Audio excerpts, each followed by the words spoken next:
பெலிஸ்தியாவின் குடிகளுக்கு என்ன பிடிச்சதா? இங்க கர்த்தர் நம்மை நடத்தின விதத்தை வச்சு சத்துருக்களுக்கு என்ன பிடிச்சிச்சுங்க? சத்துரு ஒரு சத்துருல ரெண்டு சத்துரு ஏகப்பட்ட சத்துரு. எகிப்தில முடிஞ்சது. ஆனா பெலிஸ்தியாவின் குடிகளுக்கு என்ன பிடிச்சது? திகில் பிடிக்கும். ஏதோவின் விரவு. ஏன்? கர்த்தர் நம்மோடு கூட இருந்தா. அதுதான் மகிமைங்க. நான் எப்பவுமே பேஸ்புக்ல என்னுடைய மேல ஒண்ணு பாத்தீங்க, நீதிமான் சிங்கத்தை போல எப்படி இருப்பான்? சத்தமா இருக்க, தைரியமா இருக்கான். அப்போ இது எதுக்கு சொல்லுகிறேன்னா, கர்த்தர் நம்மோடு கூட இருக்கிறதுனால, கர்த்தர் நம்மை நடத்துகிறதுனால சத்துரு திகைத்து போகும். இதுதான் கர்த்தர் நமக்கு கொடுக்கிற வசனம். ஒரு அலையிலே சொல்ல, சத்துருவை பார்த்து ஒரு நாள் நம்ம பின் வாங்கவே கூடாது. அதனால ஆண்டவர் சொன்னாரு, சத்துருக்கு எதிர்த்து நில்லுங்கள், அப்பொழுது அவன் உங்களை விட்டு நீ யுத்தம் பண்ண வேண்டாம். சத்துருவை எதிர்த்து யுத்தம் பண்ணுங்கன்னு ஆண்டவர் சொல்லவே சொல்ல. இதே பழைய ஏற்பாடு நிறைவேச்சு. எதிர்த்து நின்னா யாரு? கோலியாத்தை எதிர்த்து நின்னா தாவீது. என்ன யுத்தம் பண்ணணும்? ஒரே ஒரு கூழாங்கல் எடுத்து அடிச்சாங்க.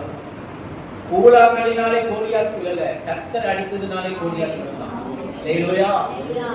தேவன் நல்ல பண்ணுங்க. அதனால யாருடைய நாமம் மகிமைப்பட்டது? தேவனுடைய நாமம் மகிமைப்பட்டது, தாவீதுடைய நாமம் மகிமைப்பட்டது. சவுல் கொன்றது 1000, தாவீது கொன்றது 16000. அவனையும் பாடினாங்க. மகிமையாய் கர்த்தர் வெற்றி சிறந்தார். சவுல் கொன்றது 1000, தாவீது கொன்றது 16000. தேவ பிள்ளைகளை எங்க எல்லாம் நீங்க ஜெயிக்கிறீங்களோ அங்க எல்லாம் கர்த்தரை பாடி மகிமைப்படுத்தணும். நீங்க ஜெயிச்சதுனால கர்த்தர் உங்களையும் மகிமைப்படுத்துவார். அல்லேலூயா. சத்துருக்கள் உங்களை கண்டு பயப்படுகிறதுதான் உங்களுக்கு மகிமை. அந்த இடத்துல வாசிக்க 15ஆம் வாக்கியத்துல திகில் பிடித்தது, ஏதோமின் பிரபுக்கள் கலங்குகிறார்கள், மோவாபின் பராக்கிரமசாலிகளே நடுக்கம் பிடிச்சிச்சு. ஒரு அல்லேலூயா சொல்லுங்க. ஏன்? இஸ்ரவேல் ஜனங்களை பார்த்தா அவனுக்கு என்ன பிடிக்குது? சத்தமா சொல்லுங்க, என்ன பிடிக்குது? பராக்கிரமசாலிக்கு என்ன பிடிக்குதுங்க? சத்தமா சொல்லுங்க, என்ன போட்டுருது? நடுக்கம் பிடிக்குது. ஏன்னா யுத்தம் நம்முடையது இல்ல, கர்த்தருடைய. அல்லேலூயா சொல்லுங்க. அல்லேலூயா. விசுவாசத்துல சோர்ந்து போயிடாதீங்க.